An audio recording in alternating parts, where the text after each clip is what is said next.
Hello and welcome to my 12 Principles presentation, Analysis of Roadrunner. Before we begin, what exactly are the 12 Principles? Well, the 12 Principles are 12 principles all on how to animate successfully and give more life to your pictures. The list goes squash and stretch, anticipation, staging, straight ahead and pose to pose, follow through and overlapping action, slow in and slow out, secondary action, arcs, timings, exaggeration, solid drawings, and appeal. These principles were created by Frank Thomas and Ollie Johnston, two animators who were part of the original 9 Disney animators. In this first clip of Roadrunner, 4 of the principles are displayed: secondary action, follow through, appeal, and also squash and stretch. The first you can see is the secondary action. Secondary action is where animators add more to an animation to give more information to the primary action. In this clip in Roadrunner, we see Wile E. Coyote get scared and fly off into the air. This action is made more interesting and detailed by the addition of the dust he leaves behind and the fall of the knife and fork he was holding. In the next principle displayed in this clip is follow through. This is where parts of the characters drag behind the rest of the body to create more realism in how they move. However, in this clip, there is also another principle used: appeal. This is where animators make their character more likeable and interesting through their looks and charm. Here we can see as Roadrunner takes off, his body moves first and his head is very delayed and drags behind him. This is follow through. As this happens though, he looks into the camera and smirks, making this action much more enjoyable through his appeal. The final principle we see in this first clip is squash and stretch. This is where a character or object's speed, weight and momentum are all visualized and emphasized to give more information about the certain object. This is easily demonstrated for a bouncing ball. Sees it squashes as it hits the ground and stretches when it starts moving fast. In Roadrunner, this is used when Wile E. Coyote hits the ground and comically squashes. It's very important to remember to keep the mass of the character consistent or this effect won't work. This is the second clip in Roadrunner.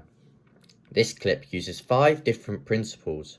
The first one we see is anticipation. This is used to make an action look more realistic and give the audience information on what is about to happen. In Roadrunner, we can see the coyote prepare his jump before he takes off. Then, during the jump, we see 2 other principles being used: arcs and pose to pose. Arcs are used in animation because they are much more realistic in how movement happens in real life. We can see this being demonstrated as he jumps and falls in an arcing shape. Pose to pose is also seen in this jump, and it is one way of animating where the animator will draw each key position of the action before drawing all the frames in between. This is very helpful because you can figure out what happens and the timing of everything before you do the bulk of the drawing. Watch how each pose in the jump has been done. The last principle used in this clip is staging. This is a technique used to draw attention to a certain character. This could be through many ways, however, in this clip, through the zoom, it reveals the monstrous mouse. This is the third and final clip, and in this clip, many of the principles already covered are being used, along with 2 new ones.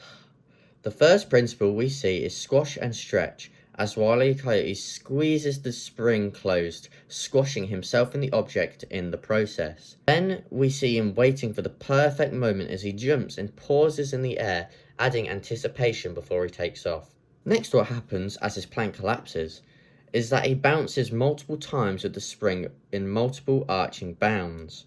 Then the use of secondary action is used through the character's facial expressions and the addition of circling stars around his head to display to the audience the pain he's in. The next 2 principles are used as the coyote is hanging off the edge of the cliff. The first of which is anticipation, displaying to the viewer that he's going to fall as he hangs in the air. The next principle used is exaggeration. Exaggeration is used to make actions land harder and leave a bigger impact on the viewer. However, in this case, it's also used to make the scene funnier, as you can watch the character come to the realization and actually react to the coming actions as he's hanging off the cliff. The next principle used in this clip is slow in, slow out. This is where an object begins to move slow and it speeds up before slowing down again to stop. As the rock is being dragged along the ground, this slow in, slow out principle is being used along with anticipation to show to the audience what is going to happen, making it even funnier when it does. The final two principles being used at the end of this clip is squash and stretch and secondary action. As the rock lands on the character's head, we see him get squashed and the rock keep the same. By doing this, it displays the weight and density of the rock to the audience in comparison to the coyote.